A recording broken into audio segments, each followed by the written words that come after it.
आयोजित ये आखिरी कार्यक्रम जो तिलहरे में किया जा रहा है, इस उपलक्ष्य पे मंच पर आसीन परम श्रद्धेय स्वामी जीवेश्वरानंद जी, स्वामी शिवरूपानंद जी, सुरेशानंद जी, पवित्र आत्मानंद जी, स्वामी भूदेवानंद जी, डॉक्टर श्रीमती इला घोष, हमारे सम्माननीय विधायक जी अशोक रोहानी जी, श्री रिंकू विज, पार्षद इसी वार्ड से, और यहाँ पर उपस्थित श्री ओंकार दुबे जी, योगी जी और समस्त इस क्षेत्र के निवासीगण। मैं जो पहले का एक कार्यक्रम था जो कि खमरिया में आयोजित हुआ था, उसमें उपस्थित था। उसके पश्चात कुछ पश्चिम बंगाल में कार्यक्रम आ जाने के कारण बीच के कार्यक्रम में उपस्थित नहीं रह पाया, और ये अंतिम कार्यक्रम में आज उपस्थित हुआ हूँ। ये जो कार्यक्रम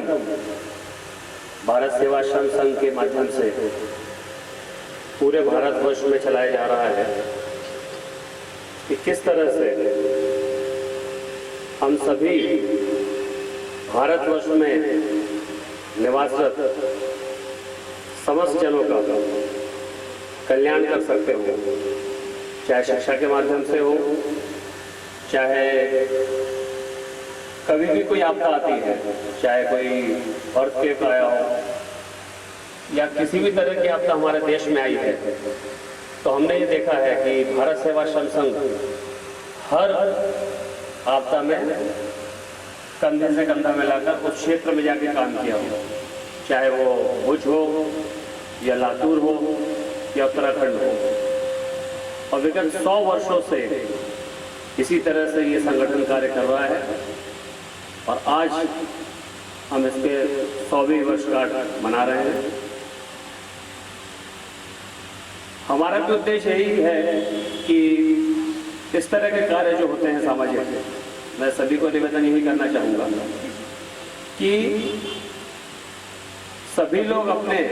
व्यक्तिगत कार्यों से, दैनिक दिनचर्या से, चाहे हम नौकरी करते हो, चाहे व्यवसाय करते हो, हमें कुछ समय अपने शहर, देश, समाज के लिए निकालना चाहिए, क्योंकि हम सब कुछ तो लेते हैं लेकिन देते क्या है। जब हम इस तरह का सोच विचार लाएंगे, चाहे हम सप्ताह में समय दें या महीने में दें या साल में दें, हर कुछ अर्थ देने से ही नहीं होता है। बहुत से तरह के काम रहते हैं, बहुत से तरह के दुनिया में लोग रहते हैं, चाहे सामान्य जन हो, चाहे विकलांग जन हो, चाहे गरीब हो, चाहे किसी भी तरह के, हर तरह से हम उनका सहयोग कर सकते हैं यदि मन में इच्छा है तो। और एक बात मैं कहना चाहता हूँ, सामान्यतः सभी जगह कहता हूँ, कि जब हमको मनुष्य का जन्म दिया गया है, क्योंकि एक जंतु जीव जो भी रहता है वो भी यदि इस दुनिया में आता है तो वो अपने और अपने परिवार की चिंता करते हुए जाता है, और जब हम मनुष्य के रूप में जन्म लिए हैं तो हम उससे कुछ ज़्यादा करके जाएं, दूसरों के लिए भी कुछ करके जाएं। हम अपने अपने परिवार के, अपने मित्रों को छोड़ उनके अलावा भी कुछ समाज के लिए सोचें, तभी हम इस देश का कल्याण कर पाएंगे।